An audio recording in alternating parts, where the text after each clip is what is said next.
that the terminal was completed in just 3 months and is equipped with the facilities such as canteen, toilets and charging systems for all buses. She emphasized the government's commitment to all greener future. Our goal is to rapidly transition Delhi public transport to electric, enhance charging infrastructure, reduce reliance on private vehicles and provide the city with cleaner and more efficient and pollution-free transport options. आज यहाँ Narela bus terminal की भी शुरुआत हुई है और 100 हमने electric buses देवी भी इस क्षेत्र को समर्पित की है। एक बहुत ही आधुनिक बस डिपो यहाँ पे बना है जिसमें 9 रूट्स की बसेस चलेंगी। लगभग 75 बसेस यहाँ से रूट अपना ऑर्गेनाइज करेंगी और बहुत बेहतरीन सुविधाओं के साथ में यहाँ पे पैसेंजर शेड से लेकर के कैंटीन, शौचालय, हर चीज को बड़ा अनुकूल किया गया है और उसमें चार्जिंग सिस्टम भी इन सभी बसेस के लिए होंगे और हर चीज। और इसकी खासियत ये है कि बहुत ही शॉर्ट टर्म में मात्र 3 महीने के टाइम में ये डिपो पूरा तैयार किया गया है।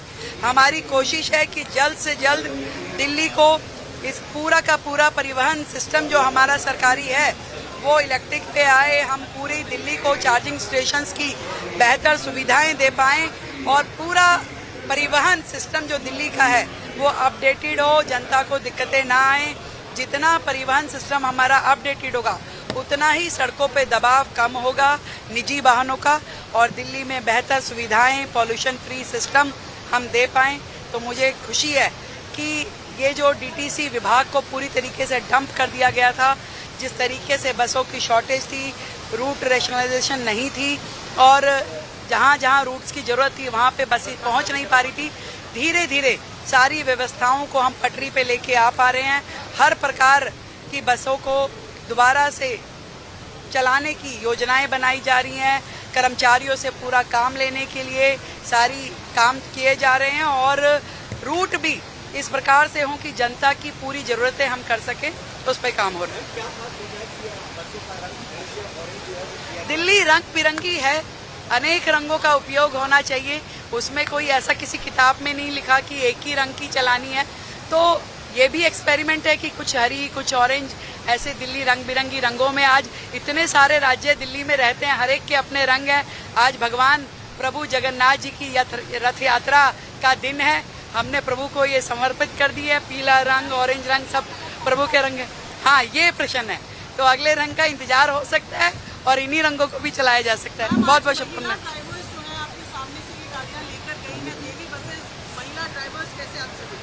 मैं बड़ी खुश हूँ कि दिल्ली की बसें, इलेक्ट्रिक व्हीकल, देवी बसें और उनको देवियों ने जो चलाया और एक महिला मुख्यमंत्री ने हरी झंडी दिखाई। ये महिला सशक्तिकरण का देश में एक अलग अध्याय जो खुला है, ये मैं देश के प्रधानमंत्री नरेंद्र मोदी जी का धन्यवाद देती हूँ। और हम सबको पूरी व्यवस्थाओं में महिलाओं की सहभागिता से लेकर के सशक्तिकरण तक उन्हें जोड़ना होगा। उनके द्वारा चलाई जा रही बसेस एक तरीके से सशक्तिकरण, एम्पावरमेंट की निशानी है और मैं चाहूंगी कि हमारे इस बस बेड़े में अधिक से अधिक महिला ड्राइवर जुड़ें। हम आज यहाँ नरेला बस टर्मिनल की भी शुरुआत हुई है और 100 हमने इलेक्ट्रिक बसेस देवी भी इस क्षेत्र को समर्पित की है। एक बहुत ही आधुनिक बस डिपो यहाँ पे बना है जिसमें 9 रूट्स की बसेस चलेंगी। लगभग 75 बसेस यहाँ से रूट अपना ऑर्गेनाइज करेंगी और बहुत बेहतरीन सुविधाओं के साथ में यहाँ पे पैसेंजर शेड से लेकर के कैंटीन, शौचालय, हर चीज को बड़ा अनुकूल किया गया है और उसमें चार्जिंग सिस्टम भी इन सभी बसेस के लिए होंगे और हर चीज। और इसकी खासियत ये है कि बहुत ही शॉर्ट टर्म में मात्र 3 महीने के टाइम में ये डिपो पूरा तैयार किया गया है। हमारी कोशिश है कि जल्द से जल्द दिल्ली को इस पूरा का पूरा परिवहन सिस्टम जो हम On the occasion of International MSME Day, Uttar Pradesh Chief Minister Yogi Adityanath unveiled 2 major initiatives aimed at empowering young entrepreneurs: the CM Yuva mobile app and the Youth Adda platform. Addressing the event, the Chief Minister said, "On the occasion of International MSME Day, I first extend my greetings to and congratulate to more than 96 lakh entrepreneurs working in the micro, small and medium entrepreneurs sectors across the state. Also, to over 2 crore persons employed in this sector.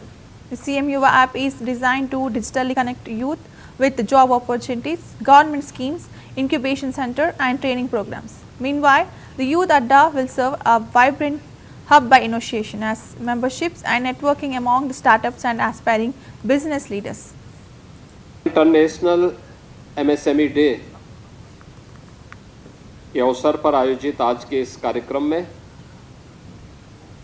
Uttar Pradesh सरकार में सूक्ष्म लघु मध्यम उद्यम विभाग के मंत्री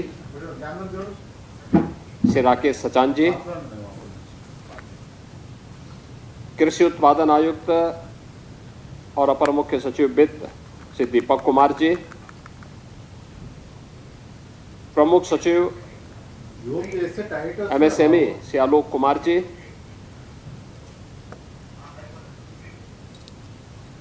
SLBC के कोऑर्डिनेटर श्री शैलेंद्र कुमार सिंह जी, MSME विभाग के सभी अधिकारीगण और प्रदेश के सभी हमारे उद्यमी बहन और भाइयों, मैं सबसे पहले प्रदेश के सभी सूक्ष्म लघु मध्यम उद्यम क्षेत्र में कार्यरत 96 लाख से अधिक उद्यमियों को और इन सभी इकाइयों में कार्यरत 2 करोड़ से अधिक जो कार्मिक हैं, उन सबका MSME डे के अवसर पर उन्हें बधाई देते हुए अभिनंदन करता हूं। मुझे प्रसन्नता है कि आज MSME डे के अवसर पर उत्तर प्रदेश अपनी इस पुरातन पहचान को अपनी विरासत के साथ जोड़ करके आदरणीय प्रधानमंत्री मोदी जी के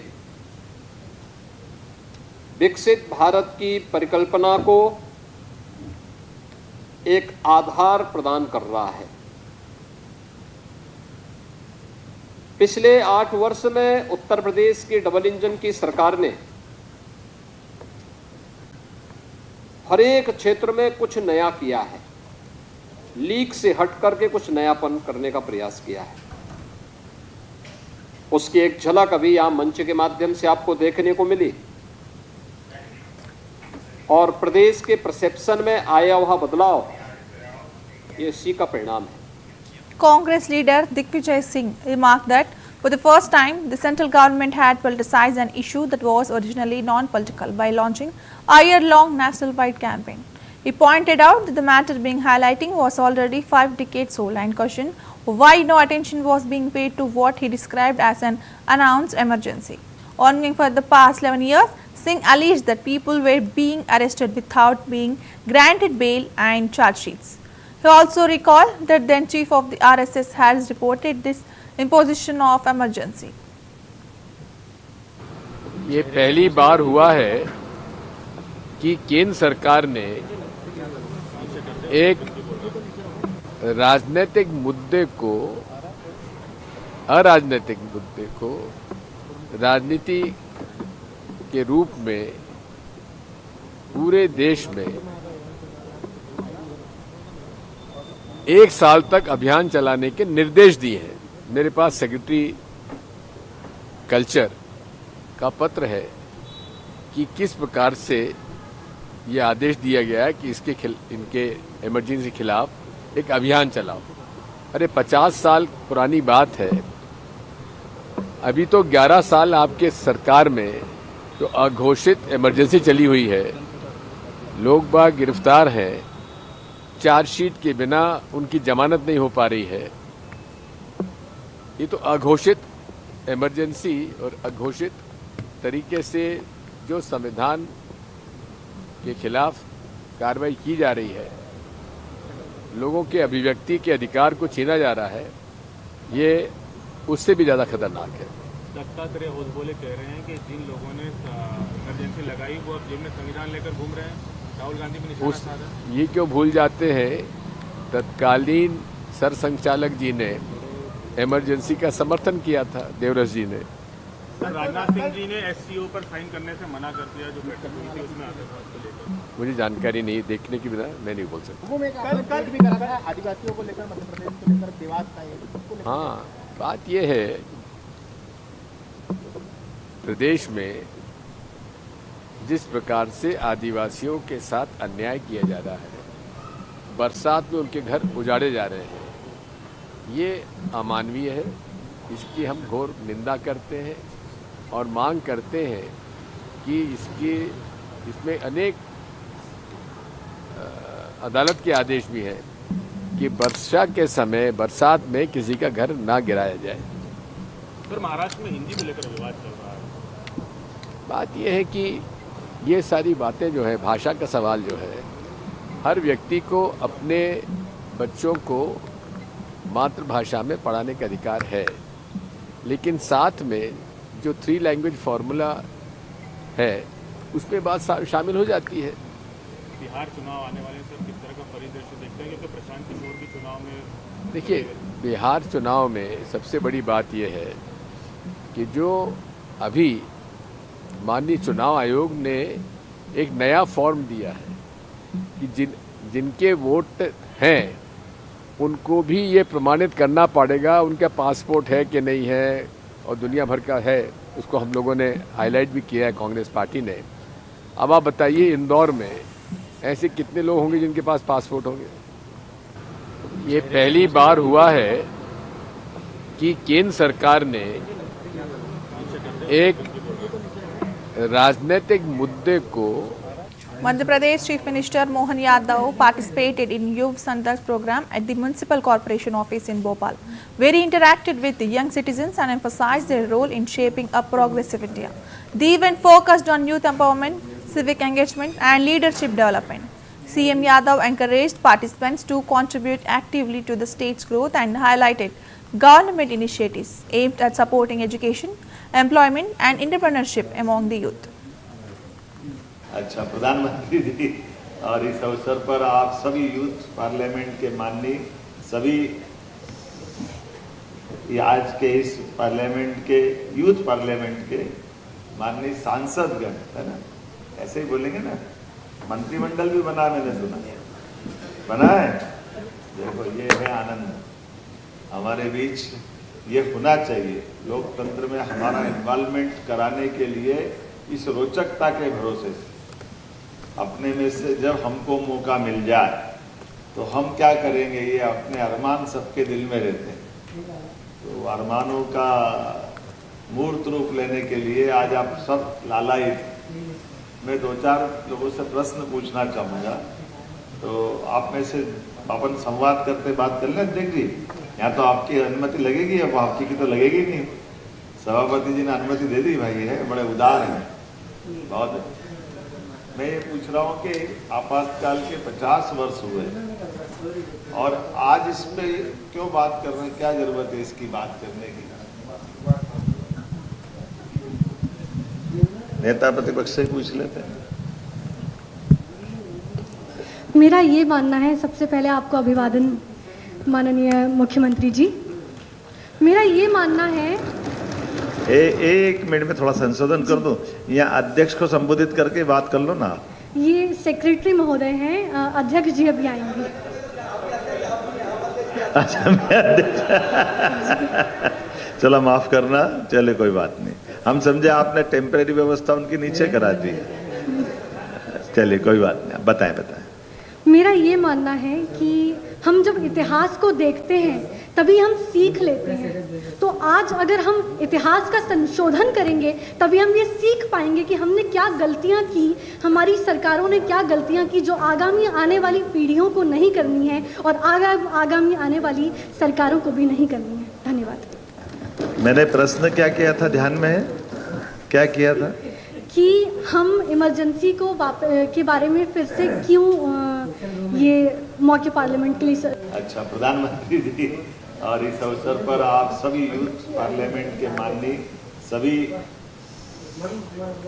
आज के इस पार्लियामेंट के यूथ पार्लियामेंट के माननीय सांसदगण, है ना, ऐसे ही बोलेंगे ना, मंत्रिमंडल भी बना, मैंने सुना बना है। देखो, ये Union Minister for Coal and Mines G. Kishan Reddy attended the second Northeast Mining Ministers Conclave in Guwahati, Assam. Emphasizing the centre's commitment to boosting the mining sector in the northeastern states, he highlighted the region infrastructure growth over the past 11 years under Prime Minister Narendra Modi's leadership. Noting over 60 visits by the PM to the region, Reddy praised the Assam government for curbing illegal mining and restored the centre's vision to empower the Akshalakshmi states through the sustainable mineral development. After long time, government of India mining ministry के तरफ से और coal ministry के तरफ से a second North East mining ministers conclave 2 दिन के लिए 27th of this month and 28th 2 days का मीटिंग हम शुरू किया है और इसमें इस 8 स्टेट से माइनिंग सेक्टर्स के पूरे अधिकारीगण सभी लोग आज इस कार्यक्रम में भाग ले रहे। हम नॉर्थ ईस्ट में स्टेट्स को माइनिंग सेक्टर में और एंकरेजमेंट देना चाहते हैं। आदरणीय प्रधानमंत्री श्री नरेंद्र मोदी जी के नेतृत्व में इस अष्टलक्ष्मी स्टेट्स को और स्ट्रेंथन करना चाहते हैं। Last 11 years under leadership of the Shri Narendra Modi ji infrastructure activity में नॉर्थ ईस्ट को बड़ा बूस्ट मिला है। लगभग 700 टाइम्स गवर्नमेंट ऑफ इंडिया का मिनिस्टर्स नॉर्थ ईस्ट में विजिट किया है। Honourable prime minister also more than 60 times north east states में टूर किया है। ऐसी आज माइनिंग सेक्टर में आने वाले दिन में स्टेट और लोकल कम्युनिटी इन्वॉल्व करते हुए लोकल इकोसिस्टम को प्रोटेक्ट करते हुए लोकल एम्प्लॉयमेंट को जनरेट करना, लोकल माइनिंग सेक्टर में पोटेंशियल को टैप करना, उसके लिए proper exploration activities, mining activities को एंकरेजमेंट करने के लिए भारत सरकार प्रयास करे। इन दिस एक्टिविटी में और आगे विकास के लिए फॉरवर्ड होने के लिए इस 2 दिन का कॉन्फ्रेंस हमारे लिए नॉर्थ ईस्ट के लिए बहुत उपयोग होगा। इस दृष्टिकोण से इस 2 दिन का कॉन्फ्रेंस हम ऑर्गेनाइज कर रहे हैं। धन्यवाद। Illegal mining, red hole mining में के साथ यहाँ पे देखा गया है कि बहुत सारा लेबर हुआ। अभी मैं जिस इलीगल माइनिंग एक्टिविटी पे वो स्टेट गवर्नमेंट्स का बहुत अच्छे काम कर रहे हैं। जो असम का लास्ट इंसिडेंट्स के बाद Assam government has taken decision, total जितने भी इलीगल माइनिंग है असम में पूरा बंद किया है। वैसे ही अलग अलग स्टेट्स में है। स्टेट गवर्नमेंट्स लोकल कम्युनिटी को बातचीत करते हुए 100% इलीगल माइनिंग बंद करना, इसके कारण एक्सीडेंट्स हो रहे, इनोसेंट पीपल इसमें जान दे रहे। इसलिए मैं सभी स्टेट गवर्नमेंट से भी बातचीत कर रहे। Not only north east states, देश भर में जिधर भी इलीगल माइनिंग होना नहीं चाहिए। आज Karnataka Chief Minister Siddharamaiah and Deputy Chief Minister D.K. Shivakumar paid floral tributes to Naraprabhu Kemtapara on his 516th birth anniversary by garlanding his statue near Vidhan Sauda. The leaders hailed Kempegowda as a visionary and the founder of modern Bengaluru.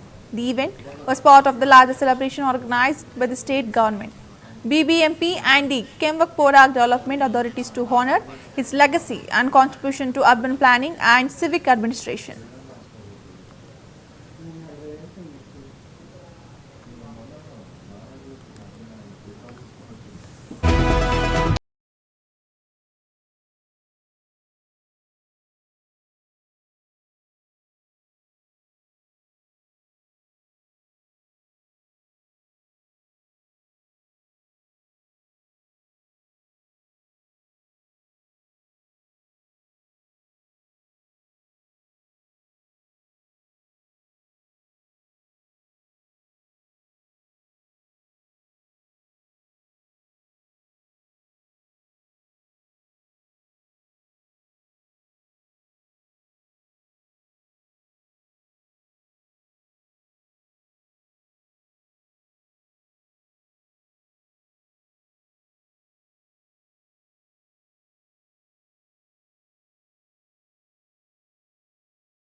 A fresh landslide struck the new track leading to the Vaishnava Devi cave shrine on Thursday. Even as the route had already been closed since Monday due to earlier landslides,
Haryana Chief Minister Nayab Singh Saini chaired meetings of the High Power Purchase Committee (HPPC) and High Power Works Purchase Committee, approving contracts and purchase worth over 1,640 crore.